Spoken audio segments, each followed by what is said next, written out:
speaking of excellent dramas, Advantage and our mailbag episode. How about that?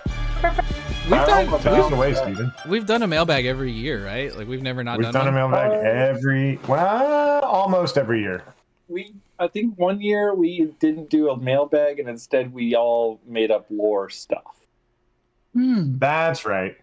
That might have been it. Yeah, that was really early on. Mm-hmm. But I know we did a 2023 mailbag because I both remembered it and looked at those questions to make sure. Yeah, I just found a Google Doc. We did get some good user submitted questions, and then I threw some in there too. Why don't we start out with a full cast one? And this is from Ian, and I really like this question. It's at the top of the list, and I'll read it. It says, based on how you all play Theater of the Mind, how much do you feel 5th edition provides support to the podcast story? Is it more of a framework, or would you prefer to use more mechanics and parallel systems like a grid and tokens? Does your choice to use Theater of the Mind help with the editing? Help with editing faster too? I remember needing to make that decision pretty immediately, like when we were coming up with the concept of it, and the transition from 5th edition or 4th edition that we had been playing to 5e seemed natural enough as a player group, and only doing Theater of the Mind also seemed like the natural thing, because otherwise you're going to get a lot of like self-referencing, unknown, unidentified pronouns. I'm going to move this monster here instead of I'm going to move scars to immediately adjacent to Agnar, where working in a Theater of their Mind space instead of a player board space, virtual tabletop or physical tabletop, just requires you to be more descriptive, and it requires you to like be in and remain in that headspace for good or for bad. But I think the way that we do it, it's certainly for good. I also think that it's better for the audio, like, especially when it comes to like the real thing that a grid is used for is mostly combat related, like Joe was saying, and I think that it also helps. None of us are out of our minds wealthy, and we don't have infinite minis and stuff. Also, so like, there's something to be said about like we're using Theater of the Mind to be like we're fighting a bunch of sprites, or we're fighting a giant dragon or whatever. Yeah. And it's the using the way. same 5 minis every time over and over again, like we did in college. Like it's like, yeah, we're fighting Jolly Green again, even though Jolly Green represents something different every time. Sometimes we're still going to be like, oh, I'm gonna. I hit Jolly Green. You're still hitting Jolly Green, and you're still hitting Dom, and you're still hitting Token. Yeah. I think too, not having a game board made it easy to just shift away from combat as like the primary driver, because for us, I mean, like we have so many episodes where there is 0 combat, and we'll even have a few in a row where there's just none. But the story doesn't feel like halted in those scenes, whereas I feel like a lot of times when you're at a physical table playing with minis, the combat seems like the thing everybody like, the almost like the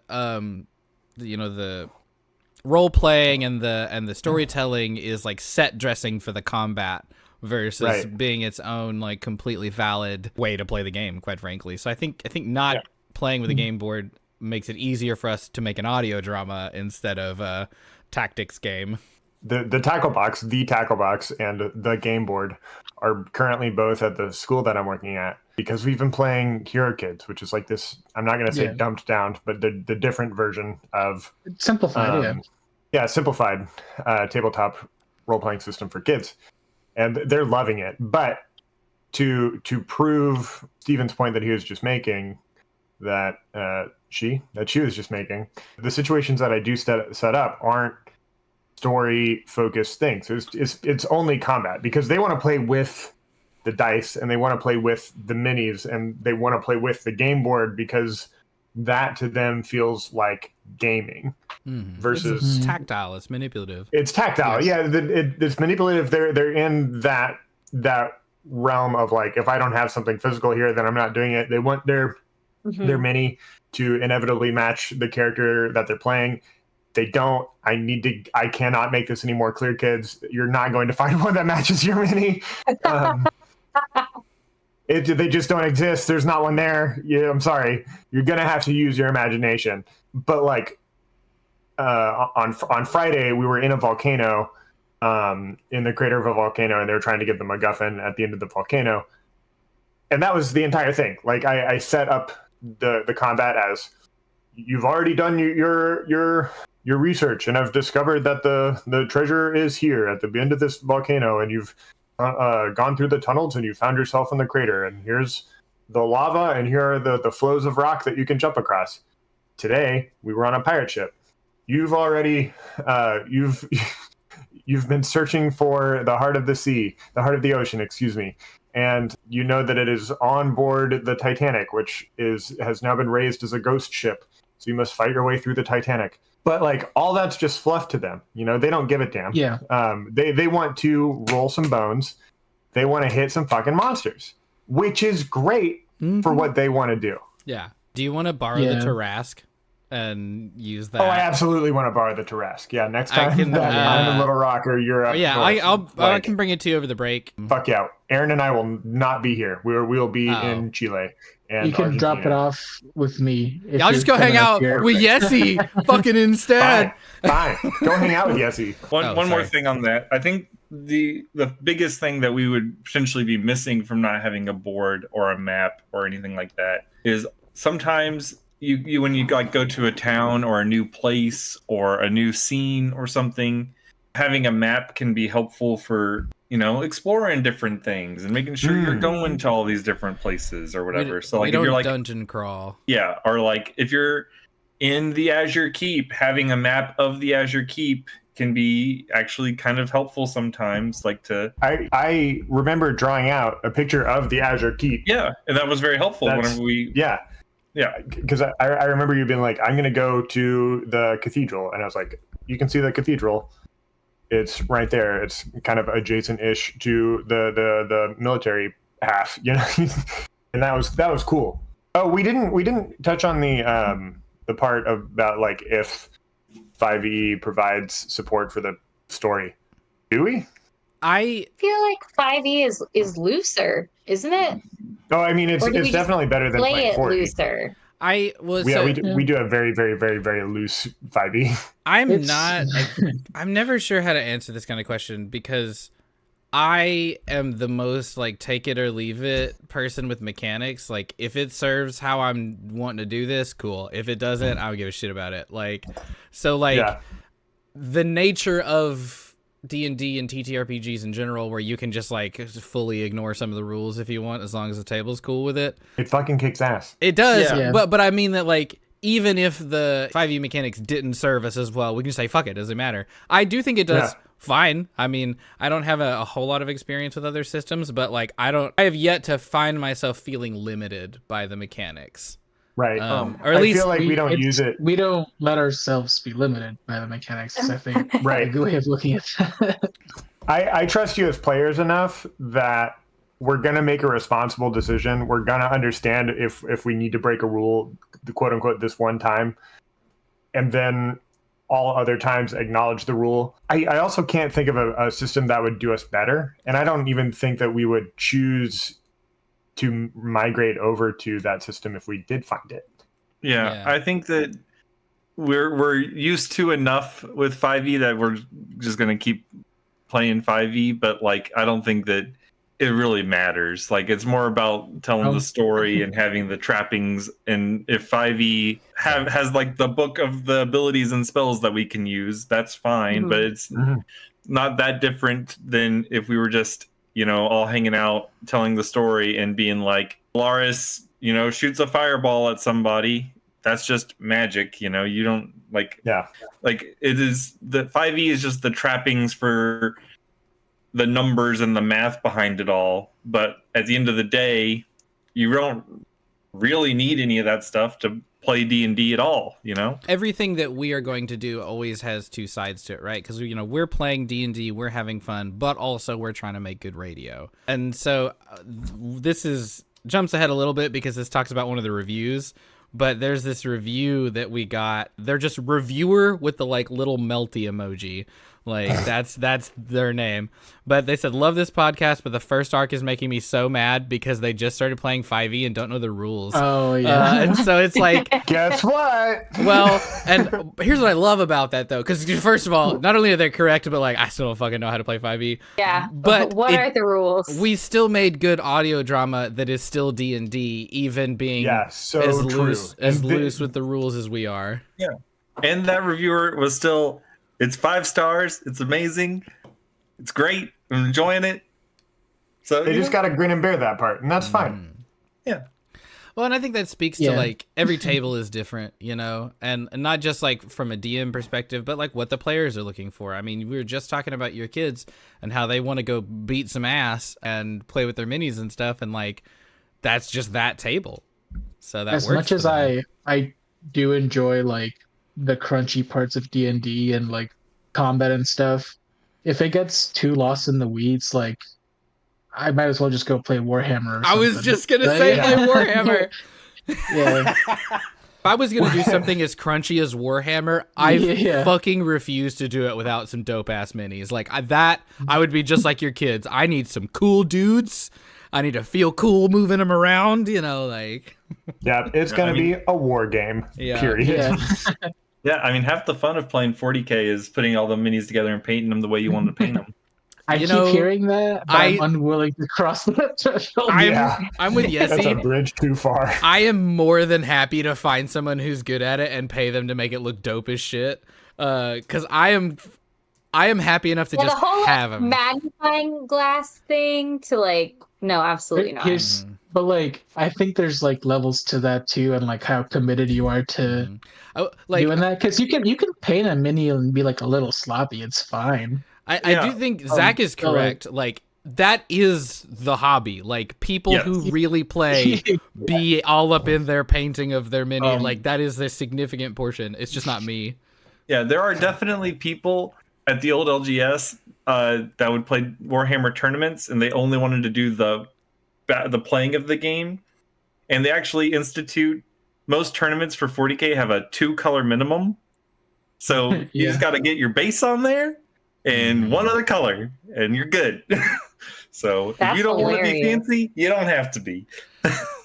Who's here because they like painting minis, and who's here to play a war game? And then the most powerful are the ones who are super good at both.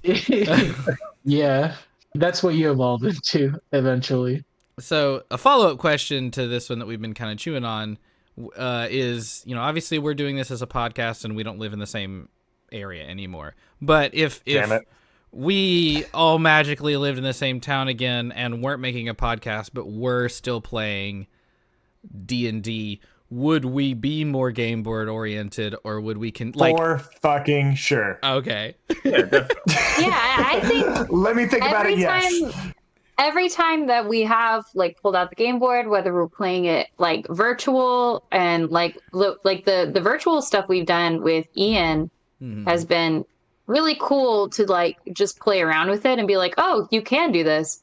And then anytime I play D&D with people outside of us, I use a board and I'm like, oh wow, this is so easy. I know where shit is.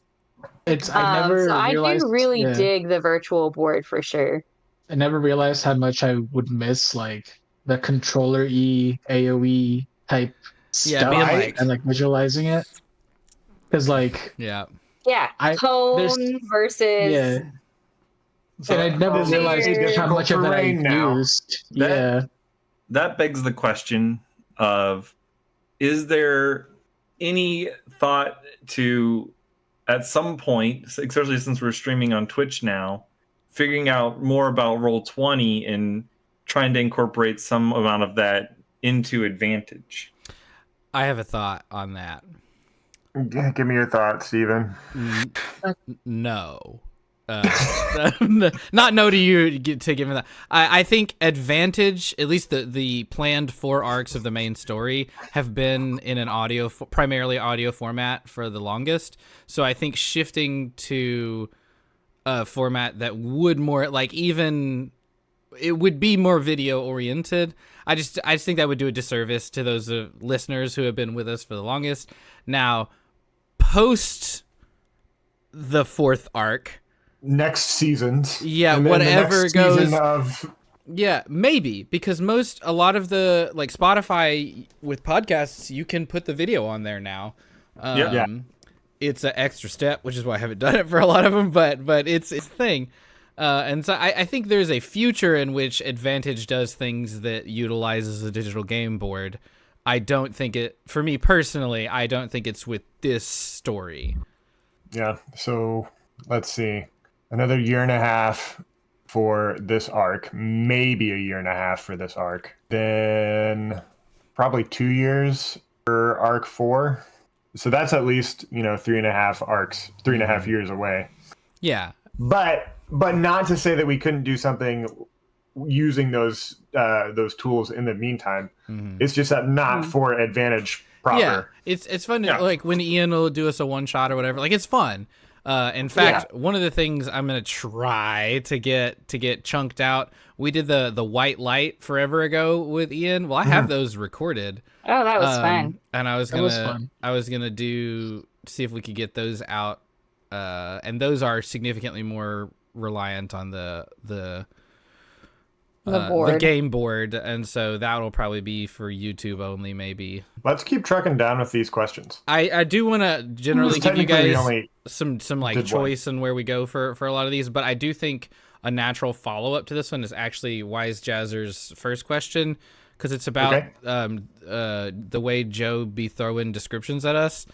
Is this one of the audio ones? Yeah, so the audio will be right here. Hi everyone, this is Jorge, also known as Wise Jazzer from Mexico City, and I have a couple of questions, and they're both regarding this narrative resource that Joe uses when he prompts players to describe something for him rather than describing it himself as a GM would usually do. And so my first question is this, and it's I'd like to ask everyone, including Joe, all players and the GM, have you ever felt that the description that follows this prompt that Joe does to the players is not good enough? Like maybe you don't like it entirely, or you need to try again and describe it again, because the way it sounds on the episodes, of course, is perfectly edited, and he goes, okay, someone describe this for me, and all the cool ideas just follow up, and it sounds pretty cool. But I was wondering has it ever happened that maybe you guys go on a blank, or maybe someone says something and someone feels like, no, wait, let's try that again, or is not entirely satisfactory for everyone? That's the first question. Short answer, yes. Yeah. Short answer, definitely. It's a edited podcast. There's definitely times where we don't say the correct things or come up with something better shortly after. I think the long answer is no, though, because we do that a lot, but not y'all often. are good at it. Well, we'll do like a fresh take of something or whatever. Oh, but when it comes, it just didn't come off right verbally. And you want to get a better. When it comes to the actual like idea or description that we're giving, we tend to just nail it. There's a few times where you do have us prepare something in advance. You let us know. That's what I was gonna say. Yeah, I think the majority of the time it's just like, describe this thing, and I'm like digging through my mind palace of fucking references. Yeah, we do. You guys know when you do the thing and it looks like the thing? It's like that. Yeah. So for the listeners, we will sometimes have something where Joe will send us ahead of time, like, hey, be prepared. We're going to talk about this. Yeah. You want to have this vignette sort of planned out.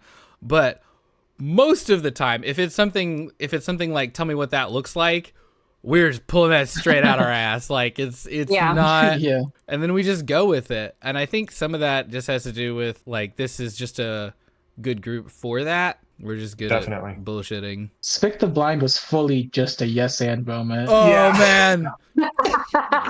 And he's become one of my favorite fucking characters. I love Spix so much. But yeah, See, I've considered creating another team on FIFA as the Indlefield Herd and having God damn it. Spick play. Oh boy. I thought you were gonna say like the manager was gonna be Spick or something. are you Oh gonna, my gosh, the are you gonna manager give- would be Spick, wouldn't it? you should And he'd just be watching the games. No, you should have him. You should have him play, but give him really terrible stats because he's a blind man playing soccer. Like he would not do great. He's the I don't keeper. know. Yeah, I don't know how much control you have over the Yeah, stats. he just is all like Echolocation. bat senses, like echolocation. This kind of bullshit right here is how we do it. Yes, he is right. It's very very yes and. Slight aside, have y'all ever heard of Disco Foot? The No, hell is disco? It's- Foot? No. It's a- Wait. Maybe. Keep going. Keep talking. It's a French version of soccer where you have to No, I dance the have entire seen time. this. I have, and you get Yep. judged based Dance on. the whole So- time. Yes, The and there's goal- two You're dancing the scores. whole time. Yes. And you can win the game even if your team doesn't score as many points because you can win the dance competition part. I of the have game. seen this. Stupid. y'all are kidding. No, This it's is so a fucking real. thing. As someone, I know that like for the most part, except for Joe, like who watches soccer, we're not really sports fans. I watch sports and like I saw that I had to like stop my scrolling and be like, no way. This isn't real though. Yeah. It sounds like something we would make up for the podcast. But 110%. but Zach, That's exactly what that feels like. it is very real though. It felt like a fever dream. Who allowed this to go on this long? There are leagues. It's called Disco There are Foot? leagues. I didn't Yeah. know what it was called, but I did see it. There's yeah. leagues. It's like pickleball. Oh my Where did this come God. from? Is there promotion and relegation? I don't know how deep it goes, but For the next one, I want to railroad you one more time because it's the second Wise Jazzer ones. Then you guys can start picking. And it's again following up on this mechanic of that Joe will often use, where a lot of the immediate or a surface level world building will a lot of times be thrust upon us. Again, Wise Jazzer's audio will be here. Okay, and so here's my second question. And I was wondering if any of you have ever encountered that other tables also use this sort of narrative resource that Joe does. Or have you yourselves ever used it at your own tables whenever you are the DM? Because I understand that all TTRPGs are sort of known to be a collaborative process of creating a story, right? But typically players just contribute whatever is directly related to their characters, like their backstories and NPCs concerning their character specifically. And everything else is considered world building, and it's typically the DM that does it. And so I was wondering about that, because I understand that some of you have played in other tables, or maybe even some of you are currently DMing another table, and I was wondering if you guys use it, or is it something that you've seen anywhere else? Yeah, that's my question. Thank you. I use it all the time. I think it's hilarious. What is this specifically? The like players creating other parts of the Me world? throwing you the The like, tell me what Oh. this town looks Yeah. like, or what's the front of this store look like, or Yeah. give me 4 NPCs and their names and so, like the shit that Joe will throw at us. I definitely use it whenever I'm running a game. Sometimes it's just nice to let the players come up with some of that stuff, you know? It's just less work. It feels better. It also allows your players to like form a weird bond with random bullshit. Yes. Yeah. We were doing They immediately have a disadvantage. connection to it, and you know that they want to interact with it because they fucking created it. We were doing a disadvantage where we were playing as students in like the Alvadar Academy. I don't remember who was there for it, but You. I was there. Well, I was there, of course, but like we come to a scene where like there are these coffins and there's bodies in them. I had nothing prepared for like half of them. I was just like throwing it to the players and being like, "Hey, you recognize the student? Who is it?" And like that was a lot more effective than like me just having like a weird NPC built. I think 2 of them were like stock. They had to be there for the plot, but the rest of them were just like, "Hey, you recognize this guy from the whatever Quidditch team? It wasn't Quidditch, whatever it was called. Disco. Suez JK Rowling. Disco foot. Disco foot team." So it's really effective, I think, as long as your players are willing to engage. Yeah, there are some players that are more like, I don't know. It's and not that's fine. You don't have to like throw them the ball for that kind of stuff. Yeah, it's not something I tend to like to throw at like brand new players. Like this is day 1 of your first session ever. Maybe. Oh, I so totally would. Well, at least it depends on the player. Though. Yeah, and like I'm gonna send them lower stakes things, like you know. Yeah.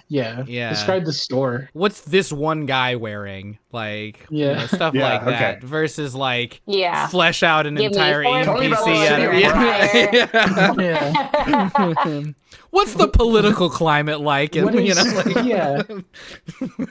Yeah, and I think that there's also little things like like we do with the describing your attacks and stuff. That's a way you can help new players like dip their toes into the world of the collaborative storytelling, like because that's something that's personal to them. It's like, what did you think your character would make their attacks look like, or whatever? Like, I was going to mention that.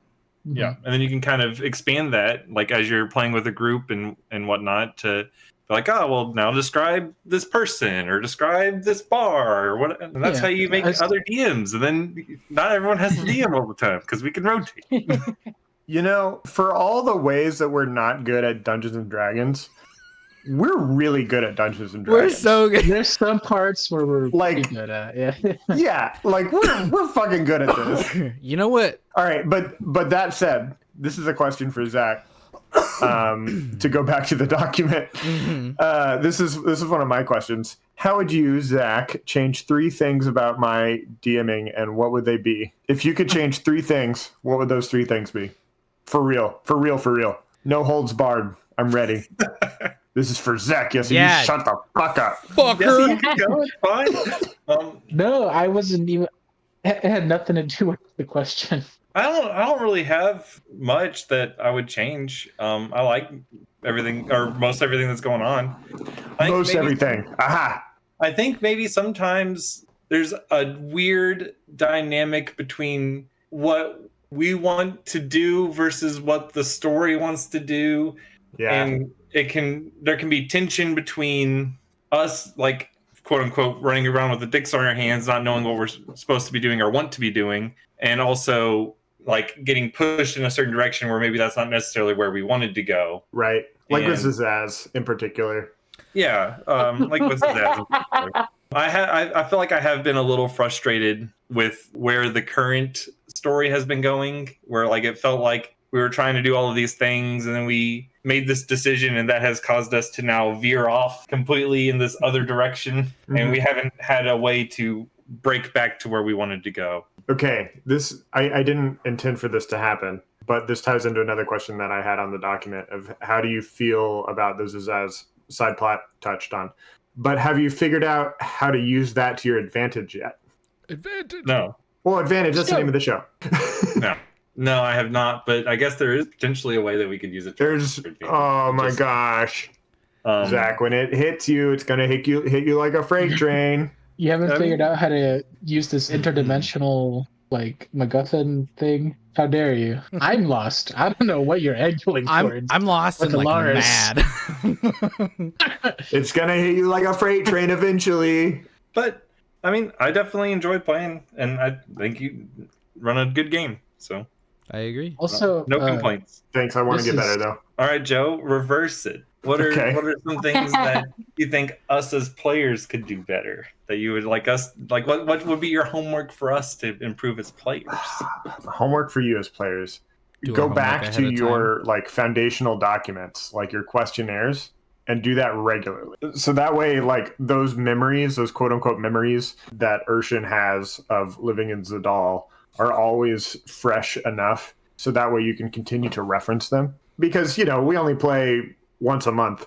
You don't Right. live in the space of Agnar. So you turn Agnar on when Agnar needs to be on.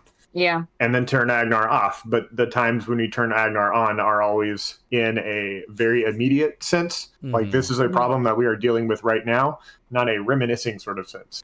But if we could get a way where we could be knowledgeable of our characters enough that we can touch on basically any memory or have like a pool of foundational events that we can draw from, we could incorporate those more fully into our characters. I think that sort of leads to another good question, and is a thing I think about too, because it would help us like be in our character's headspace when we're recording. But the question's for Sarah. But do you find yourself easily able to get out of like Morlinde and when you're playing Agnar, or do you find yourself kind of slipping back to it? Because I dead ass be an Ulrich sometimes, and I'm like, wait, this is a different person. I gotta be a different person. And I think some of that ties into what Joe was just saying about like, referencing our foundational materials more. If we did that, it would probably be easier. But I know that's something I struggle with, so I wondered if you did too, playing a different character.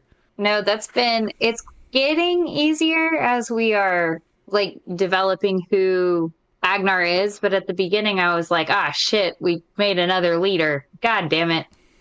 I am getting better at seeing the differences and having kind of fun in that, I think, because like Morlinde just had to do the right fucking thing all the time, and that is exhausting.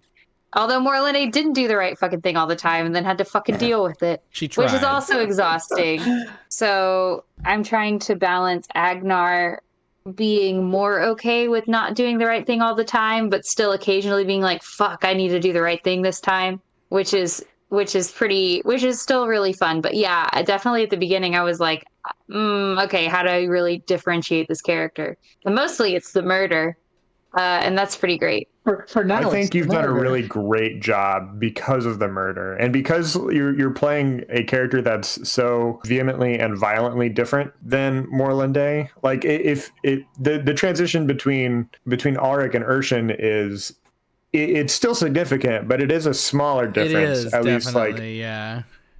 They would get along. they would get Yes. for sure. I think that Morlinde would have a lot of problems with Agnar. Oh, sure. Can you imagine Agnar Fundamentally.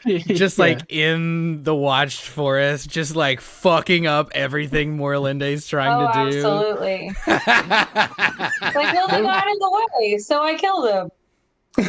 Was I not supposed to do that? I'm not supposed to. Oh, okay. Like, Oh shit.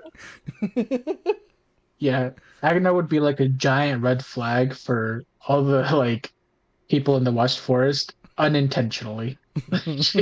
Just by virtue of existing in that space. I actually do have a question for Sarah that is a good segue because you've played two characters. It's because of the podcast been pretty well documented, and part of it is just how infrequently we played, how you would struggle with like keeping up with your spells and like things that you can do as a druid. And now you're playing. That's the ADHD as well. Druids are not ADHD friendly. Now you're playing a barbarian, which I haven't played a druid, but I have played a barbarian at a different table. It's more straightforward in terms of what they do in combat, at least. Mm-hmm. Do you have a strong preference either way, just based on those two classes between casting and melee classes? And would you start on a different class than what you did? Because the first time that I played with you outside of Advantage, you were also playing like a pretty crunchy, not melee class. You were playing some sort of Deva something or other. Yeah. I leaned towards spellcasters when I started playing because I thought they were cool. and I didn't know that they were going to be a massive pain in the ass. And so I have my Agnar character sheet, not Agnar, I have my Morlinde character sheet around here somewhere. I don't know where it is. My Agnar character sheet is like this is it. I've got some shit highlighted. I've got one sticky note to remind me to do. There's no Excel documents. I was gonna say the Excel sheet. Yeah. I'm not searching up an Excel sheet. This is it. That's what my little brain can handle after, all of the other shit I do during the day. So I am enjoying the break that is playing a barbarian. I also know how to fucking play D&D now, kind of. And so I feel like if I went back to a spellcaster, I would be able to do it more effectively. So yeah, I wish I hadn't started that way, but I like how the story went, and it is also it's hilarious to suck at something publicly. That's pretty fucking funny.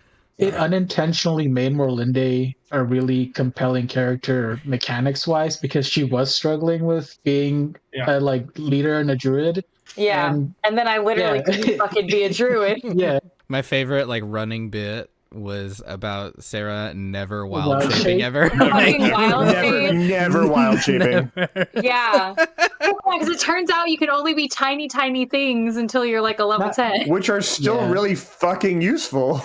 Just not for intimidation, which is what the one time Sarah tried to do. Or a bear. They're not useful for the smashies. They're good for the sneakies, though. Well, Sarah, and the spying. Sarah, do you want to pick the next question? Yeah. There's so many. Oh, yeah. I love this one. Joe, what's the name of the party now? No, hold on. That is a question from Joe. That is a question from Joe to us. So I did think of one. I did think of one in the name or in the vein of the Unknown Associates of Grimton Steadyhand. I said the established entourage of Agnar Elfbreaker.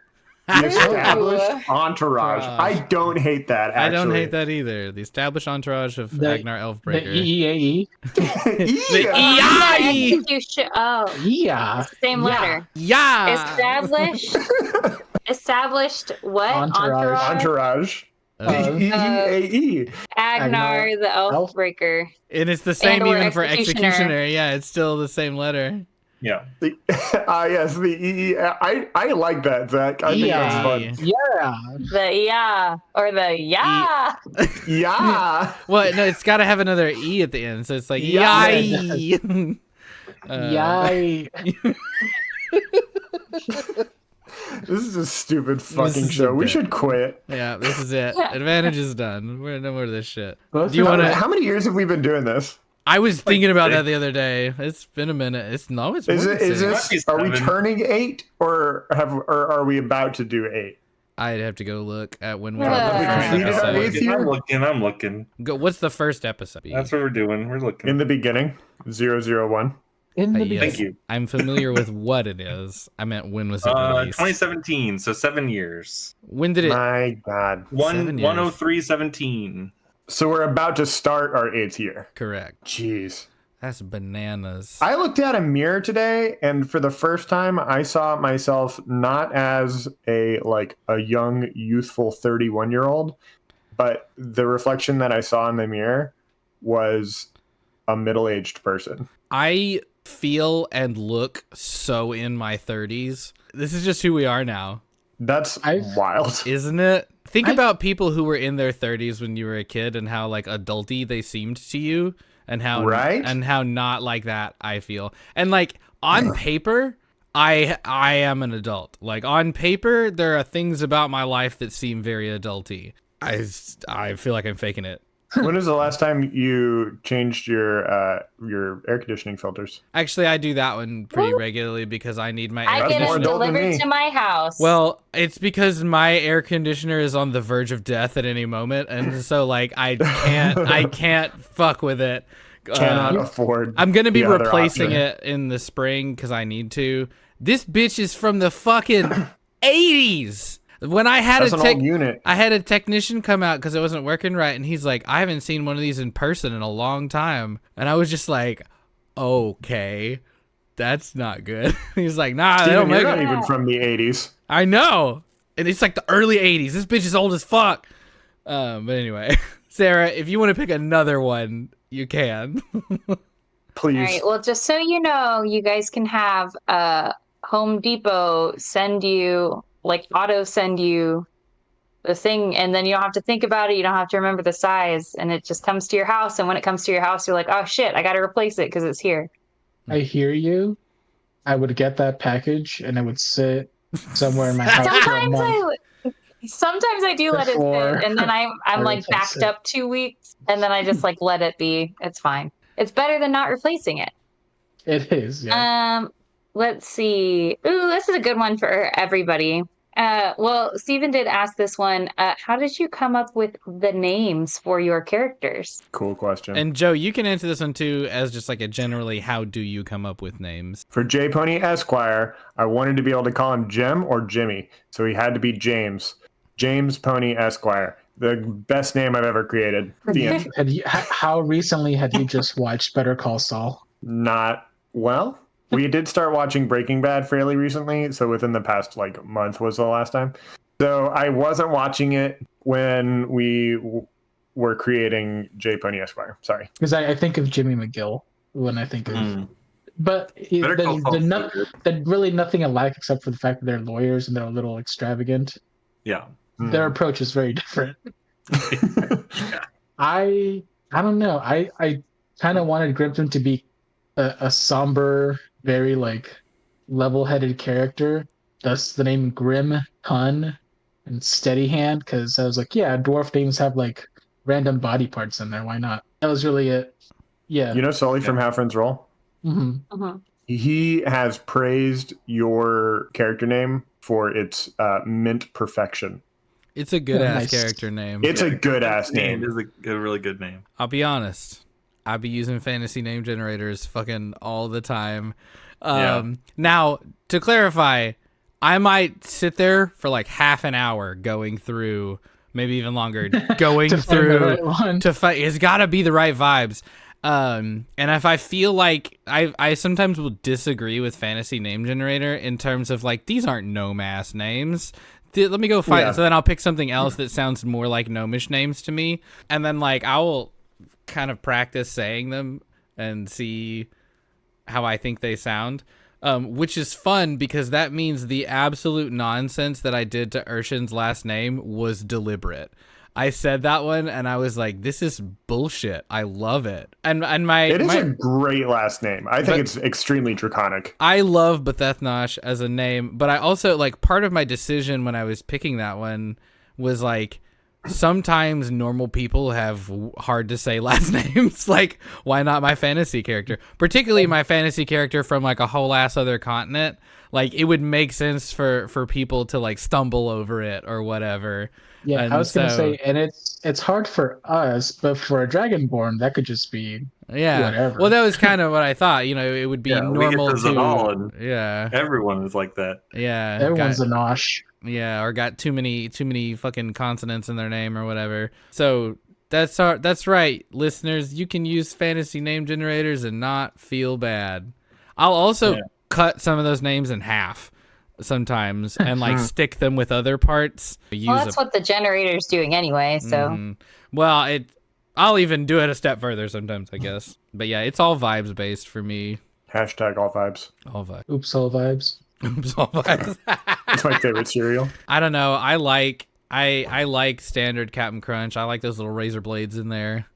Those little squares tearing up your mouth. Yessy, pick a question. This one is for Zach from Joe. When do you think Elaris will see Emmaline again?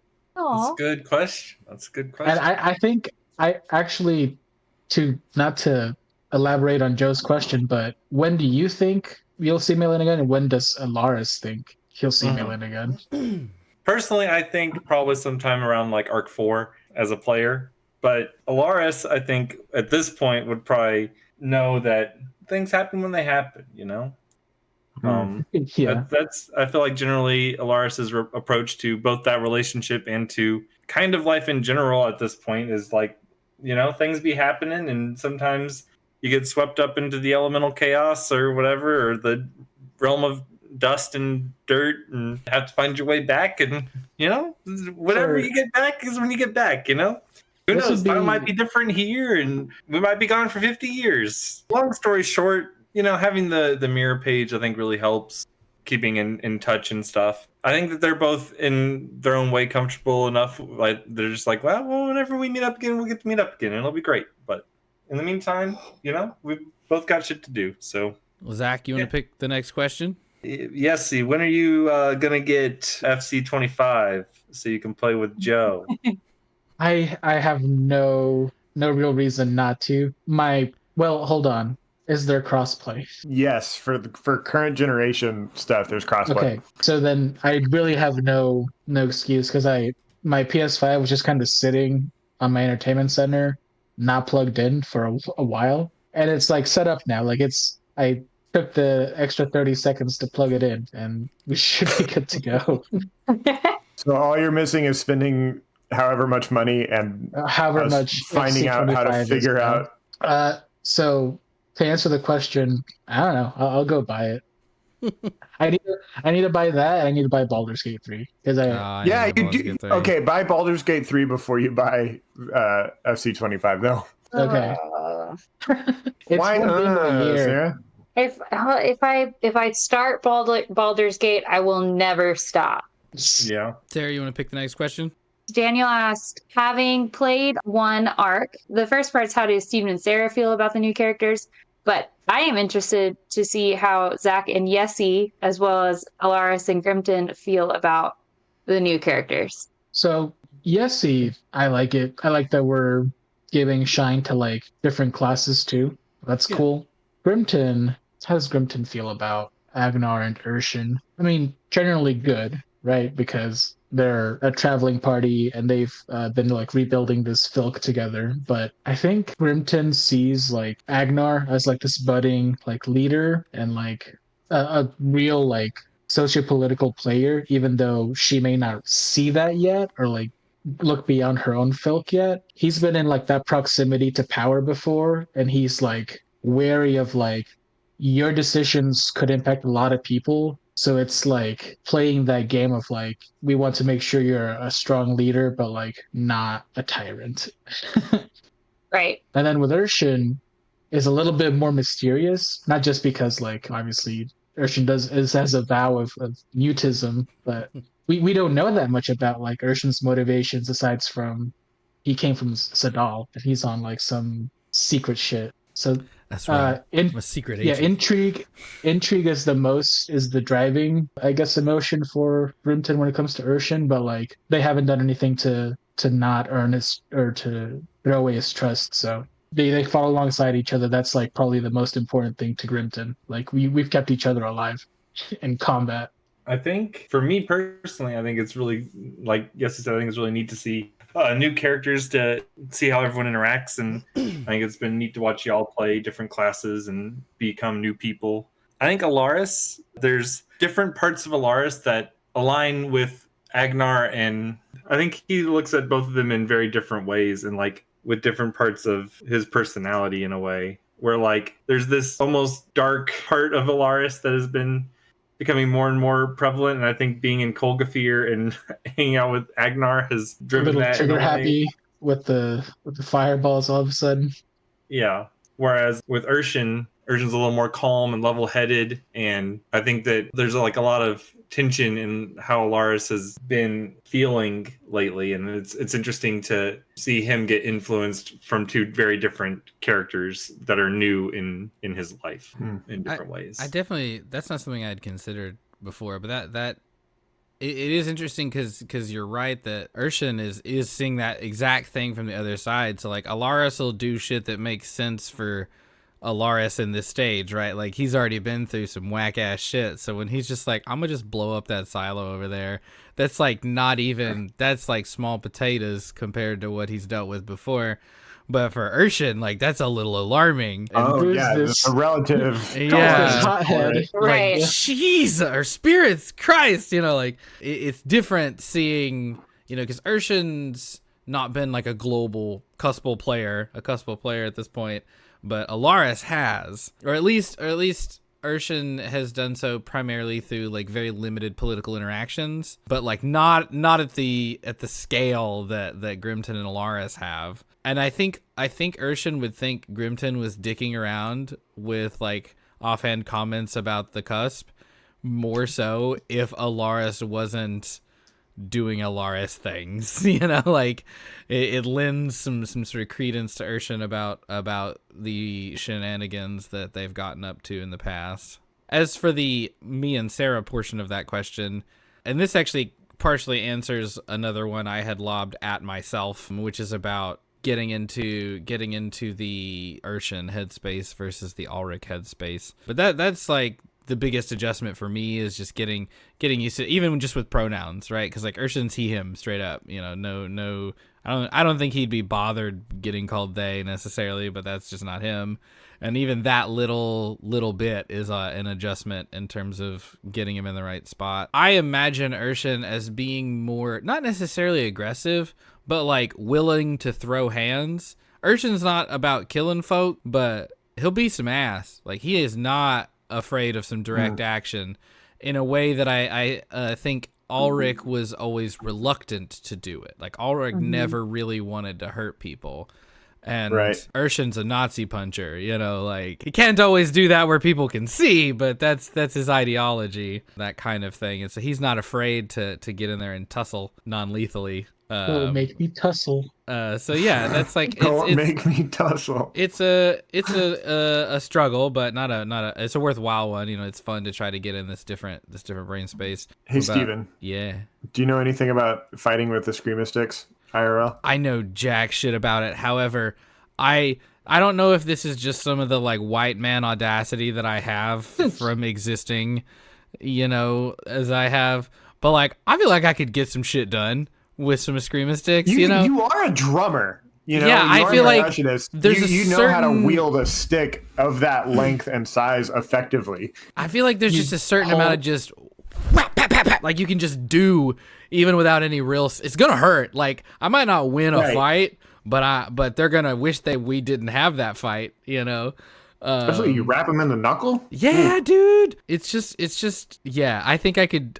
Steven could personally do some pretty serious damage. It's a cool weapon. I would like learn. I would enjoy learning about how to use. It'd be so cool to learn how to fight with the Screamo sticks. I feel like it's also like a really easy weapon to have a stand-in for. It's like I don't have my actual Screamo sticks. Here's two vaguely stick things that'll do the job. And like more so than other weapons. Pipe. Yeah, like other weapons I don't think lend themselves to that kind of substitution. It's a lot harder to find a substitute sword. Yeah, but like a couple of stick things, hell yeah. We can get that done. We can figure something out. I think they're sick as hell though. They're really cool. I like dual wieldy kinds of things anyway. Or like kind of off meta weapon picks. Like I've always thought that's cool. With like Star Wars shit, I always like dual wielders or the double sided ones. I just think that's cool. I'll pick the next question then. This is for Zach, also from our homie Daniel. As Elaris racks more and more kills and, meme or not, gets a reputation for it, how do you think that has affected Elaris, whether on a conscious or a subconscious level? I think that Elaris thinks a lot about it. Several of the kills have not necessarily been purposeful. Some of them have been straight up accident. And I think that it weighs on Elaris quite a bit in different ways. Part of it is I feel like Elaris is becoming a little desensitized to the whole notion of violence. But I think that in some way, I think he'd prefer to not have that happen. I'm actually thinking about exploring that a little more in depth sometime soon. In the pod. Zach, you can pick the next one. We'll just keep it like that. Whoever answers the last one, pick the next one. All right, here's one that Steven wrote. When first adding the explicit tag, it caused a bit of a stir among the listeners. Are in all casts, but it's phrased as a question to a particular person. But I'm just going to change it to everyone. It's kind of at Joe because I think Joe put the actual tag on there, but like it's for all of us. But how does everyone feel about that change, and has it affected anything about how you interact with the story? Yes, it changes for me. for one, I can say, fist fucking. Yeah, it's nice being able to say fuck. Yeah, like I man, just having the ability to swear when you want to swear without having to go back, rewind, and beep it out, and not that I mean, I swear probably more than a lot of people do, but I don't feel like I swear particularly a whole lot. I say that and I'm going to listen back to this episode and I'm going to be like, fuck, fuck, fuck. This fuck, God, Yeah, right. This motherfucker cunt. Turds, fart, shit, and damn, the fucking Blink-182 song. Yeah. So, yeah, I do think it changed for me. I do feel like I am reaching an audience that like now knows comfortably like what we can and can't say, and I think that is more authentic.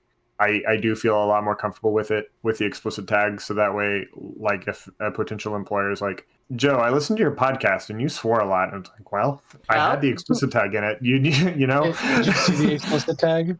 Beyond just like, us enjoying talking the way we really do, what about like narratively? Because I think a lot of it initially wasn't about us getting freed to say the word fuck. It was about that you were planning to deal with more adult themes right throughout the show. Because we had tackled adult themes like suicide and self-harm and genocide and such outside of the explicit tag, and I don't think that those are things that should be hindered by the explicit tag, and there are things that like really cross the line or like hedged the line, like the intro scene to Arc 2 of Advantage, reintroducing Elaris was Mailin and Elaris like getting out of bed together. So like it was implied.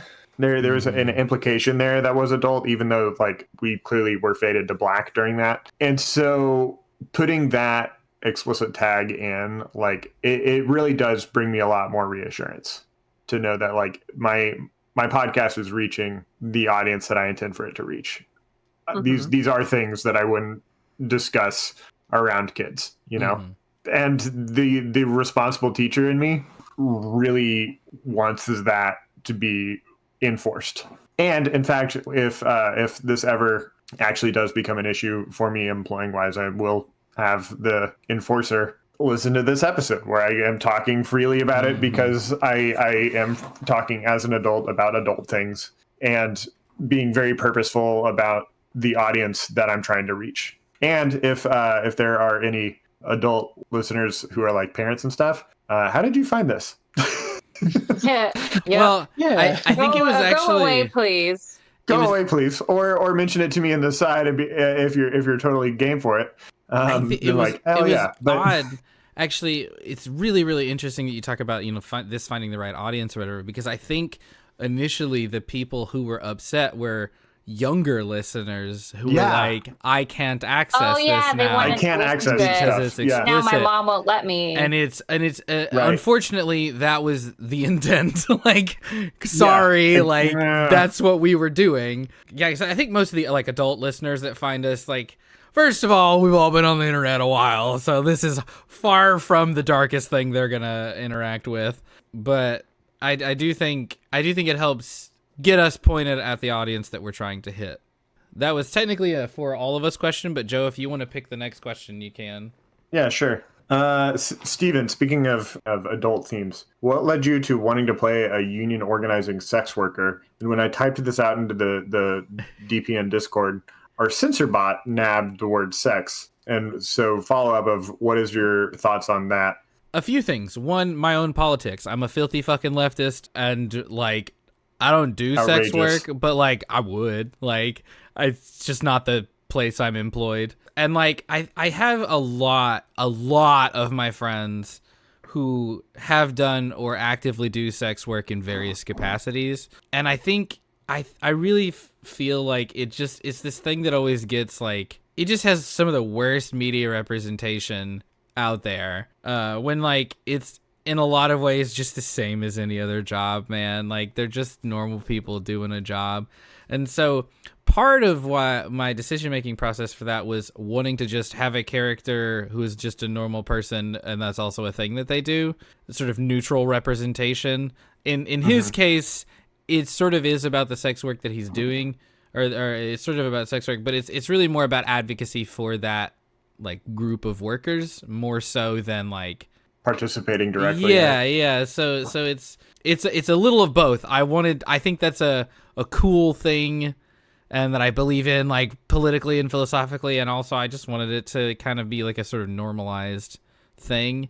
Like it's a job, whatever. Don't think too hard about it. As for DPN, the censor bot nabbing that, I have a lot of thoughts about censorship in terms of deciding what is appropriate for children and what is not, because it is genuinely alarming the amount of violence that is allowed, like on like TV, for instance, that children are allowed to see versus the amount of sex that they are allowed to see, and like. It feels so arbitrary, and quite frankly, one of them feels more harmful.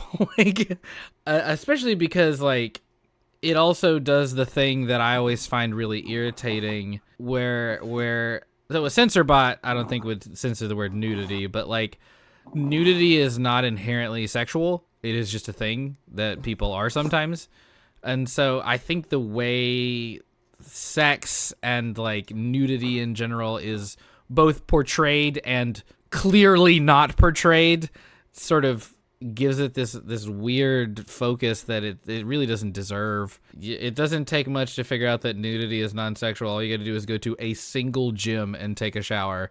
Like, just like bunch of naked ass motherfuckers in there. Yeah. The 8th grade boys locker room is not a sexy place. No. I'll tell you that for free. So like, yeah, so it was kind of that. It's also like not a line of work I ever see myself getting into, and not because it's like I'm against it, more because like I'm not convinced I would be terribly successful at that line of work, and so here's me doing it vicariously through Irshen instead. Here's me living. I don't think if I started an OnlyFans it would do very well. Though if it was gonna do well, it would do well specifically with gay cis men. That would have to be my target audience. I know for a fact that is who would seek it out. Little gay for pay there? I mean, nothing's gay when rents due. But $20 is $20. $20 is $20. But yeah, so it was just like, I don't know. I wanted a more politically radical character, because Ulrich was super not. Ulrich was practically an isolationist. Like they just wanted to live their little life and be happy. That was it. And they got swept up in this. So having somebody that was like kind of on purpose, being a little more involved, and like with a group that a lot of times gets a bad rap, felt like something I wanted to do. And advocating not just within their hometown community, but like you're from Zadal. The SWU's located in Zadal. Mm-hmm. So you're away from your hometown, still trying to advocate for another group. Right. Sarah, this is an adjacent question. It's not one that's on the list at all, so don't look for it. But your characters have always been... Don't you fucking dare! But your characters have always been presumed ace, at least to me. How do you as Sarah, I don't know, why that choice? Is it just not the game that you want to play for yourself? Well, at first I was just like, that's not something, like when we were talking about the fact that we were going to put it online, like that just wasn't something. And I mean, even with like PG fucking shit, I was like, nah, that still seems weird. I don't like it. And so part of it was just like not being something I wanted to do anyway. And part of it was because like I didn't want to, as Moreland Day being the only like girl on the show, being the one that's doing the romance. So part of it was like out of principle. Right. Part of it was out of like low level discomfort. And now, even though I wouldn't be like against it, it would be fine. Now I like having a person who it just isn't their thing. And like, that's not something that I am. I guess it's kind of the same way with how Steven gets to do this thing that, he is not probably ever going to do IRL.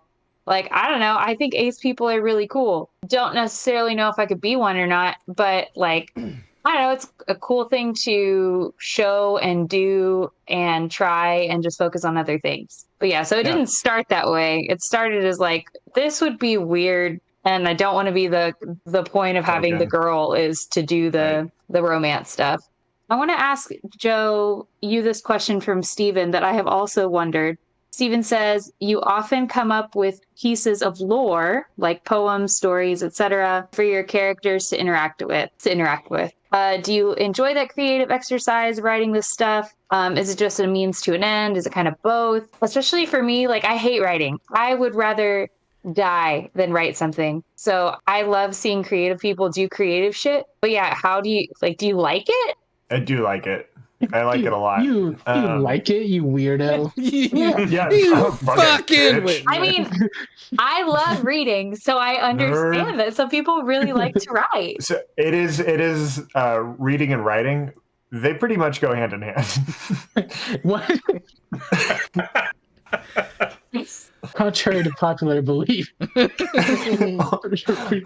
One necessitates the other. Yeah, I do really like writing those pieces, and it also fills this large hole in the stuff that Advantage creates, where I don't get the opportunity to spout off all this lore, but I still have it in me, and this gives me a way to write it down, potentially drop it in world, potentially not. I mean, all these things exist in world that I'm writing, but I don't write them to be found necessarily. I write them to exist.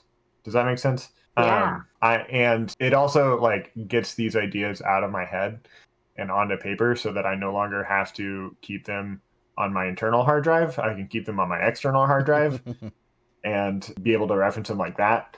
It also gives me like a firm canon of things that I've established. If I hadn't started writing about Torog, I would not have like connected Torog as a Christ figure at all. But I love that in my writing, I just kind of like manifested that. And I was like, oh shit, the king that crawls is actually a Christ figure now. I think that's fucking cool. Mm-hmm. And it also gave me a way to explore the history of He Who Was, the humans creator. And those aren't things that I think that Advantage is ever going to directly deal with, you know? Yeah. It's implied. It's implied because we've interacted with He Who Was, and it's implied because there are humans, that there's a deity that created the humans. But nothing about that is something that I ever expect you to interact with, except for maybe one day, for whatever reason, fighting Asmodeus, I guess. But even that, even in some sort of combat or situation where you're like meeting the King of the Nine Hells, like that's not going to warrant them or him going off on a monologue about how once upon a time I was just an archangel. Like I don't believe in heroic or villainous monologues in reality. I think that they're useful, but I don't like them. I'm curious about them. I want to hear them, but I don't like to write them. So this gives me a way to explore those ideas without having a villainous monologue, at least in that case. Thanks. I appreciate that question, Stephen.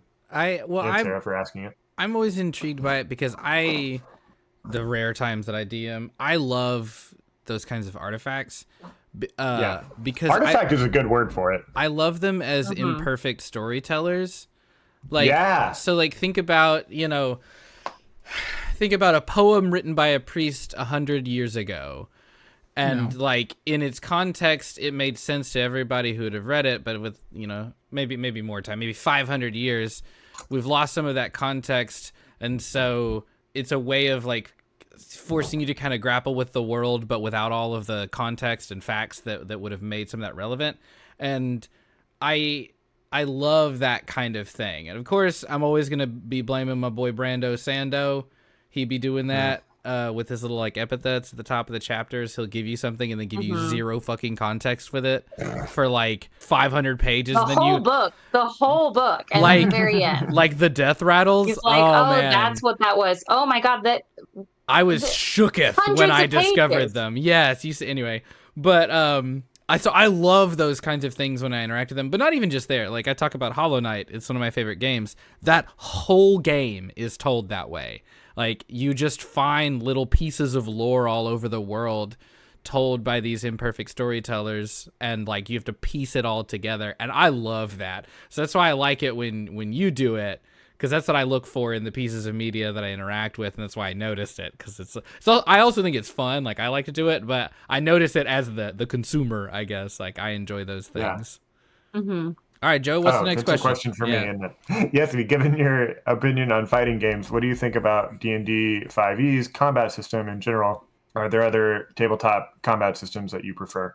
Short answer, no, because I don't really, I haven't experienced anything outside of Dungeons and Dragons. Like I know they're out there, like Pathfinder and stuff, but I haven't dabbled. Sure you But have. I really haven't that much, or at all. All the tables I've played have been D&D, but Remember I have when you played played. that game of Pirate Board? That's true. I have That's played a very Pirate different Board. combat system. Yeah, And my favorite. I'll answer that question right there. it is. It is very brutal, but like it is. I guess when you think about it in terms of like compared to fighting games, that's a very like rock paper scissors type game. Like you're gonna your skill has not that much to do with whether you win or lose. You're gonna lose characters in Pirate Board, no matter That's how true. good of Yeah. no matter how good of a Pirate Board player you are. Like you're squishy as hell. Like you're gonna die. Right. I do. Maybe it's just because it was the first system I played. I have a soft spot for 3.5 and like the bullshit you could do in 3.5. And I was such a like young TTRPG player that I wasn't like trying to min max my characters, but I was like aware of like the ridiculous bullshit that you could get away with some builds. So like I guess maybe that. And I actually in my like character building have had to not just take the okay, I want to play this class to do these things approach and take the I want to play this silly French coded like artist character and go from there. Like, you know, like Yeah. I'm trying to like not min max so much and just like go play a silly person. You get to pick And the that's next how I feel. question. Oh shoot, that's right. So with Ulrich, there was like a very decided like I guess second arc twist, and like he got it. He went down a dark path. Are you making like conscious choices to keep Irshen away from a similar like narrative of like being a vengeful and like what are they called, like a vigilante type, and like Yeah. keeping him like a good and like white knight character, so to speak? Yes and no. No, in that that's not something I had like specifically thought about. Like, oh, I want to make sure not to just do Irshen with a different, do Ulrich with a different skin, but more that like I try to keep Irshen's motivations in mind and goals and like thresholds. So like Irshen, like I was talking about a bit ago, like is absolutely willing to throw some hands, is willing to fight, is willing to get in there, but ultimately it's in the service of this like greater goal. Ulrich didn't really have anything like that. Ulrich just wanted to go home. And so they were kind of swept along for a lot of it, and that they hadn't really thought about a lot of those limits and where those lines are for them until they killed someone, until they were at war, until whatever. Whereas Irshen has thought about a lot of those kinds of things. And Irshen has like a goal and goals in mind for what he's trying to do. So I think that will help prevent that same kind of twist that Ulrich had. But not so on purposely, I guess. Like it wasn't like a choice I was making so much as just that's just not the direction I see Irshen going. Who knows? You never know. Sometimes you run into shit that'll surprise you. I think there's something interesting to just at large in the storytelling from that, like with Arc 1/2, especially Arc 1, like just the way it started with the the burning of Isatalos and like the being forced to just like we're on our own, we got to just figure out what's going on and what's happening. Ulrich, Morlinde, everyone involved in that was like, we got to just do what we can. Like, there's not necessarily a plan. We're not going to be in our comfort zone ever. We're going to have to go to these places that we might not have gone to otherwise. And I think that's one of the really neat things about those first couple arcs. Joe, this next one's for you. When the show first started, you handpicked the cast to help you tell the story. And like this first part's kind of obvious, like clearly you have, but have you gotten a chance to DM for a group that you didn't select? And what different challenges do you face in each situation? You know, like handpicked versus this is who you got. My most recent time game mastering was actually this afternoon, and one of the pair that I was playing with, she's somebody that I would trust to play the game. Like once, or like even run a game. You know, once she's got the, she knows the core gameplay loop and has that muscle memory there. Like she's absolutely going to be somebody that I can just hand her the game and she's going to be able to take off with it. So I would have hand selected her. Her sister, however, I don't know if I would have. I wouldn't have selected her as being ready to play, at least at the level that I would want. She did play. It was fine. She's not one that masters the encounters or anything. In fact, this was her first time playing, unlike her sister. And it was interesting having to be a coach and also a player and also a dungeon master and also a counselor for the program that I'm working in, because I'm playing that employer role as well. And it makes me realize how spoiled I am getting to play with y'all, to play with other people. Like, in a you don't know what you got till it's gone sort of way. The rapport that we have. Yeah, we're pros. What? We're pros. You're pros. I mean, you are legitimately pros. You have gotten paid to play Dungeons and Dragons before. That those opportunities are rare to get paid, and goodness knows it doesn't pay our bills. It only pays the bills for itself. Which, thank you to all of our patrons. It's like, well, yeah, clearly.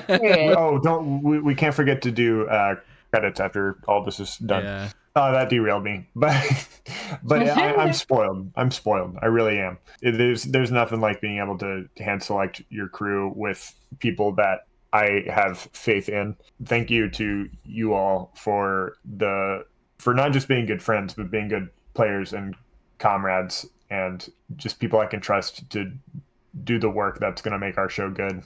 In general, would you, just like out there in the world, prefer to DM for like a group of more experienced players or a group of newer players? More experienced for sure. I mean, new players are fun because like once they realize that like, oh, you mean we can do anything? Then it takes off and they have a crazy eye. But a lot of the time that crazy eye is immediately limited by the mechanics of the game, or that crazy eye gets a little too crazy. Like one of the kids that I was playing for, I had written up this whole, it was kind of a Gloomrot situation where I had prepared this whole story that hinged on them receiving a quest from the prince, and guess who they immediately committed regicide against? Nice. Said, oh, there's the prince. He's hiding out. I'm gonna fucking murder him. That kid is not invited back to my table as long as he wants to play like that, and I told him as such. I let him reap the consequences of his actions. Following that, like immediately there were guards that were surrounding him and then cutting him down as well. But like, you're not coming back. We're not playing like that. Sorry. So I would rather play with a maturer group of players, mature in the game sense, because they have an understanding of how the game's supposed to operate, and the is it Hobbs? Is it Hobbs that has the community contract, the social contract? Oh, Thomas Hobbes? Like you're like, yeah, like American political theory? I don't whoever remember. it was, Rousseau, I don't know, whoever the fuck, whichever ye old time Renaissance or Enlightenment philosopher it was that came up with social contract. Like that's what I need in my game table. I need that social contract. See, I specifically enjoy first-time players, like day one, never seen this shit before. That's my favorite group of people to DM. They're terrible at the game, but that doesn't matter, because like I find myself, granted, I don't necessarily play with a lot of kids. I would, I just don't have a lot of opportunities for that. You have though, right? No, I've not DM'd. Really? I students. thought you did when you were teaching. I thought that you had. Aren't you doing like a video game club? I was one of my You esports watched all coaches. of Avatar: The Last Airbender. Esports sort of was. Yeah, but like we're playing League of Legends, man. Like I find that I end up like trying to convince them to do whacker shit. Like they just like have no idea what they have no idea what they can do, so they don't do anything fun. Yeah. And so then I'm like, no, come on. But I like that. I like the. You want to hit him with a chair? You can hit him with a chair. I'll hit him with a chair. Go for it. What could go wrong? Here, let me roll the dice for you. I enjoy particularly adults, right, who've never done this kind of thing before. It's just fun getting them to get out of their shell and try this new thing. And I like demystifying it because, okay, listener, I'm fully aware that I'm not the best at the mechanics, but the base level, like play the game, the core gameplay loop, it's really not that hard, but it's really intimidating to a lot of people. And it seems like this big scary thing with a bunch of rules. And like being the guy that's like, nah, fuck them. You don't need the rules. Let's do this. Like it's fun for me, and I feel like it's fun for them. I think that was a you question, Joe. So I think that was a Joe question, wasn't it? So it's my turn to ask. Can we? There are still some questions left, but they're all Steven questions, which I don't feel bad about skipping. Do you want to wrap this up with the heroic death one? Oh yes, I love that question. I come back to that one. I think about it. I asked it because I'm always thinking about it. Like I know you do. I've never let go of the first time Joe asked us about that. I think it's an essential part of the character creation process because you can think about how stories start, but one potential narrative trap that people fall into is not thinking about how that story ends. The question that Steven asked on the Google Doc is, a while back Joe had a conversation with all of you about your ideas of a heroic death for your character. Does that still linger in the back of your mind? Do you think you'll end up needing that? And this was a part of the character questionnaire, I believe, or at least it would have been included in subsequent editions of the questionnaires that I've sent out. How does your character end? Has that noble death changed ideas? Like, has the way that you would anticipate what a good death is, quote unquote, a good death for Ulrich, did that stay the same at the beginning of the story that it ended up by the time Ulrich left? Like, is that good death still, what was it the same? There's a lot that goes into it, I think. I think for me, my answer for Ulrich, and I'm certain this will be true for Irshen, it didn't change in terms of like at its core, but it did mature, right? Like as there was more people in Ulrich's world for whom to be a hero or not, what a heroic death looked like changed, and what a meaningful death looked like. And so I think the thoughts I have for Irshen at the moment are more surface level, and as his narrative goes, they'll deepen and get more specific in terms of what a heroic death really looks like. I don't know. I think about it a lot, so I was curious if y'all think about it all the time. Yes, maybe not like in the deeper sense of like tying together narrative and stuff, but like just for the character, because we do get to decide, because it's our story, how we want these characters to die in a way, right? Like we do want them to be heroes. That's the whole point of playing the game. It doesn't always work out that way, right? Like in most narratives, sometimes like the characters just die, and there's no fanfare. So the thought of like being able to like have a good farewell to a character is really enticing. And I guess to me, like the effects on the world at large are kind of secondary, because like I don't know, I'm gonna roll up another character pretty soon and then have to play through that. I think that for Elaris, at this point, he would like to like die like peacefully of old age in like a bed or something, like not necessarily have a heroic death. But I think that Elaris also has come to terms with the fact that life can end in an instant. I feel like in particular the Leovold death has really, really stuck with Elaris, because it just happened so fast. Like it almost felt like an accident, you know? Like Leovold was probably the hero of his story, right? Yeah. Like I don't know. Well, okay. Leovold was probably the hero of his story. That is probably he was doing a job. He's back there like, okay, maybe I was a bit of a dick, you know. But like very self-aware Leovold. It was like one stab of a sword and he was gone, you know? Like yeah. And I feel like that teaches at least Elaris, it taught him a lot about, you know, the fragility of life and how much like one day you can just get in the wrong tussle and you're gone. You know? Like there's a really good scene in Django Unchained where they're bounty hunting, and like there's a person that's been like there's a bounty out for him because of the crimes and like murders he's committed. But when they find him, he's just like in a little homestead with his little family. Oh yeah. And he's having trouble like taking the shot, and forget the actor's name, but his character is like, hey, remember, this is a bad guy. Christoph Waltz. Like Christoph Waltz. He's like, this is a bad guy. Like he was wanted for this, and this, and this. And I forget how the scene ends, but like they end up killing him. That's kind of a heroic death. Like that character had another arc where like he became what he probably thought was a good person, but he couldn't outrun his demons. A thing I use as a sort of archetype for when I think about heroic deaths. It's a Mistborn spoiler, I guess. So, but it's a minor character. Like Era 1, Book 3, Hero of Ages. Goradel is the name of the character.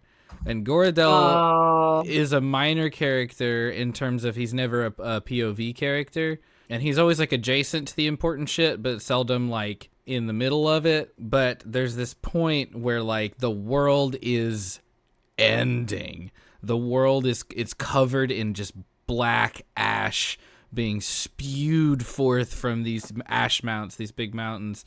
And Goradel is taking a message that might be the most important message in the entire world. He has to take it somewhere, and he's alone. Like, his horse died a while back because, like, there's nothing to eat. Yeah, he had to leave it for bait for the monsters chasing him or whatever. And then there's this moment where he realizes that he's about to fight an Inquisitor, who are these, like, scary monster people.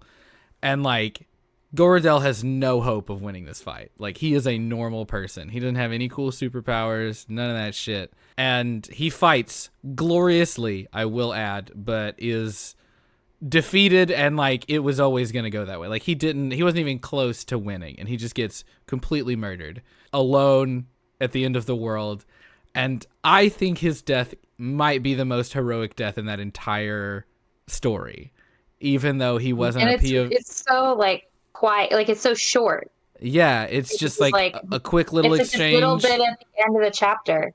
It ends up being more important in the story, but even if it wasn't, even if that was just his end, to me, his seemingly, meaningless death in an indifferent world was just so poetic and so beautiful, because like he was determined to do this thing that he believed in, even in the face of all of everything, and independently of whether or not it was going to matter. And I think about his death a lot. Anytime I'm thinking about like a good heroic death, that's the one that is like, I have never seen a more perfect heroic death.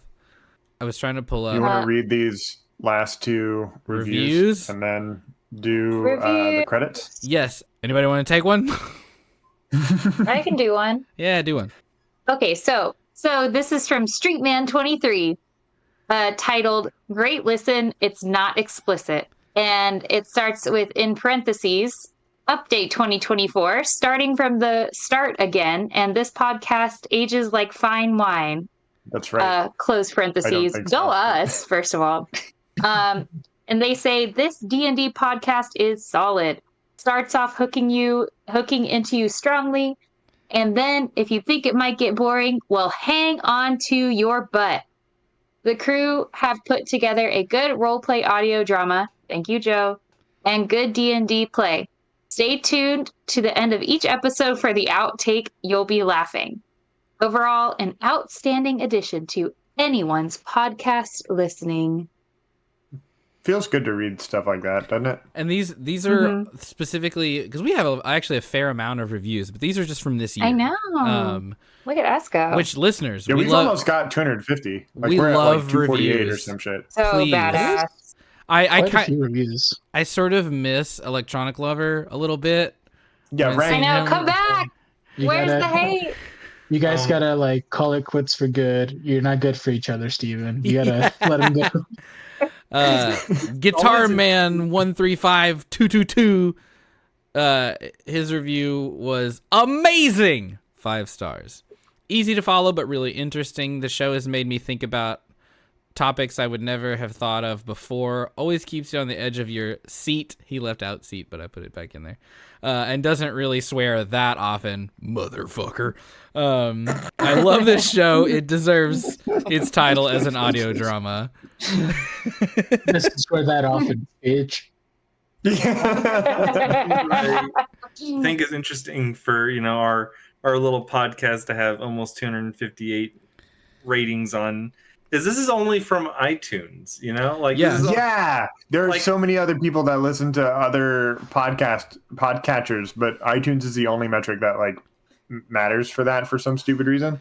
That's annoying, but It's okay. gonna start to matter more On on Spotify, probably, and maybe. because they Spotify allows comments now. Oh God. Oh, That hasn't been terribly relevant to us lately. Nobody. We don't I'm about have. to go comment on ours right now. We just don't have a lot of Spotify listeners. It's me. I'm the Spotify listener. same. I do listen on Spotify. I actually also We have listen on Spotify. 4.6 stars here. Oh, Really? I've already given us a review. Yeah. I don't see any comments though. Well, yeah, 27. It's We just- got 27 reviews on Spotify. Look at us go. Well, it's not reviews, it's just ratings. yeah. Oh, well, even better. So I don't see Great nobody's show. comments. I want to leave a comment. Oh, way back at the beginning. Back at the beginning. January 3rd, 2017. Yeah, there's nowhere to leave comments. I don't know what the fuck you're talking about.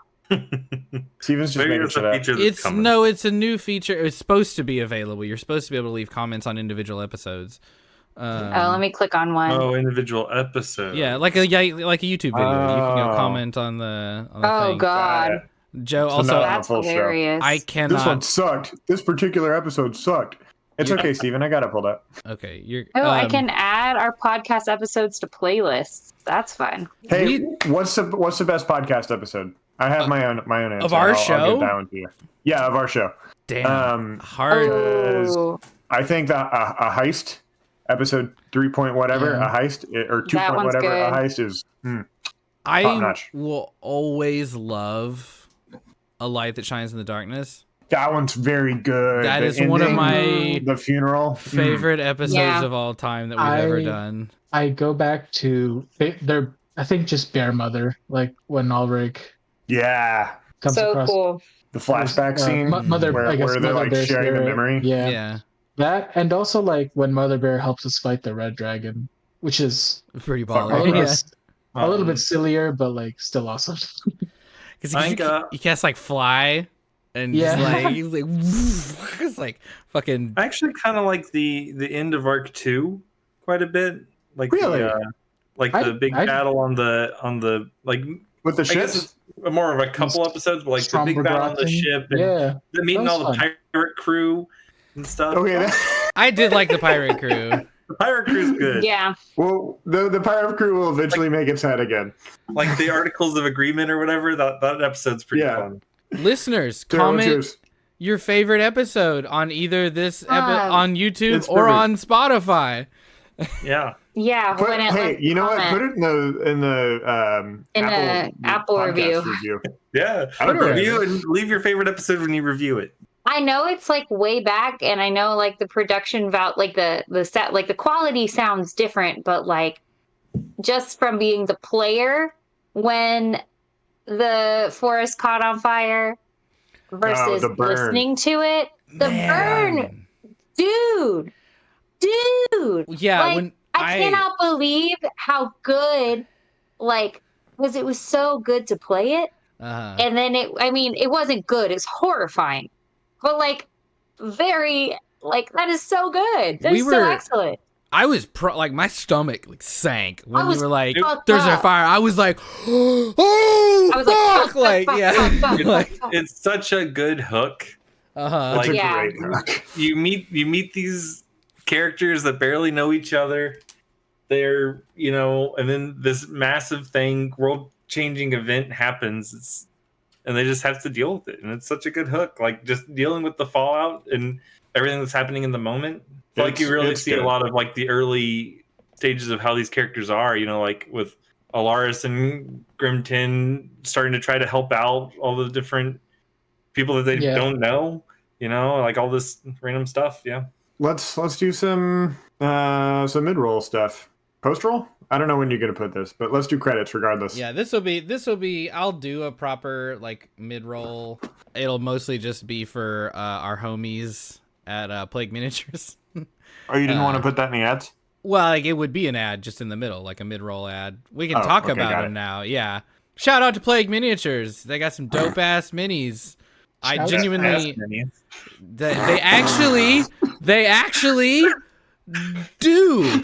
What? There's a series that they have that's like a little not safe for work that are straight up some fucking like pinups, like witches and shit. It's and to clarify too, if you got feelings about that, they're not the ones designing these. A lot of times they're like licensed to be the people who print them.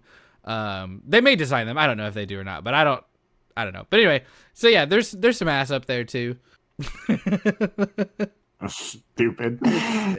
Yeah, but really, shout out to Plague Minis. Yeah, they do great stuff. Their stuff is cool, and they're some homies. My kids were going through the tackle box, and they found the two nautical themed minis that we had put together, and they're like, Joe, what are these? Why don't we get to play with these? Because those are the special ones, children.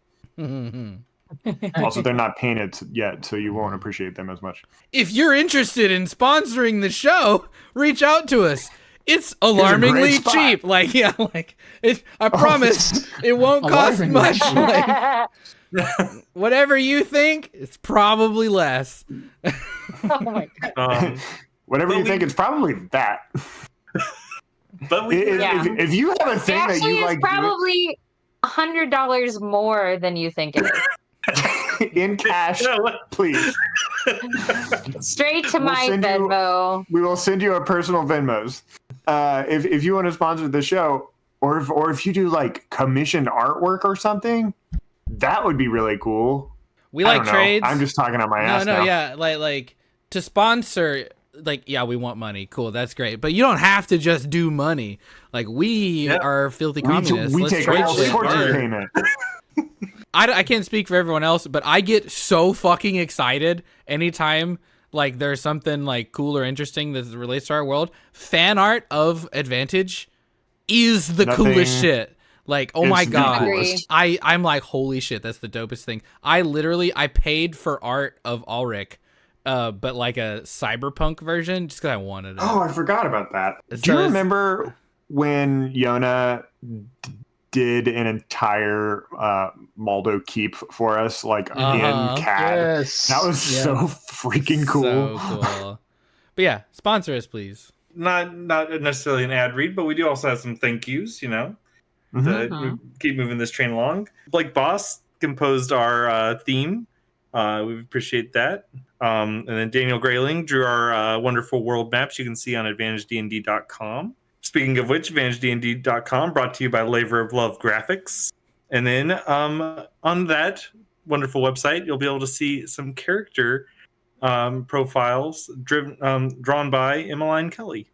So we appreciate all the work that all those people did to help make this show as awesome as it is. The logo and the character art are available for purchase at tpublic.com. Oh my god. So I went to tpublic.com. I went to tpublic.com to type in Advantage D&D to pull up our own show. But the number one trending search is Luigi Mangione. Oh my god. Which I absolutely need to investigate before this is good shit. Before I continue with Advantage stuff. Oh my god. I'm gonna put this in patron secrets. Advantage. I wanted to look up if we had any good deals going on right now. Anything, yeah. Dude, sales come up all the just go look. Like, Yeah, that's and true. then if you don't see Keep anything, up, like- wait 2 weeks. Like, you'll find something. Yeah, we got some good deals on a t-shirt. Normally they're $23. Right now they're $16. That's pretty cool. I've got the last bit. This is a thank you to all of our patrons. Really, this show is not possible without the help of our Patreon supporters. They are the blood that courses through the sweet marrow of our bones. I don't know how bodies work, but it's without them, our show wouldn't be possible. We would just be unable to afford continuing to put it on. But because of their generosity, because they see goodness in the show that we make and the stories that we're trying to tell, and because they want to participate in that, they donate their cash. And that's what keeps the lights on. That's what keeps us hosting our shows where we host our shows, pay bills when we need to pay bills, and it's a blessing to have them. So thank you to our current Patreon supporters: Adam Guta, Brian, Dan Bauer, Daniel Tan, Dr. Drake, Dag, Lena Nebulsi, Lucia, Mark Williams, Michael Callahan, Ryan, Thor, and Yona. Y'all are miracles. Really. Thank you. We appreciate the freedom bucks.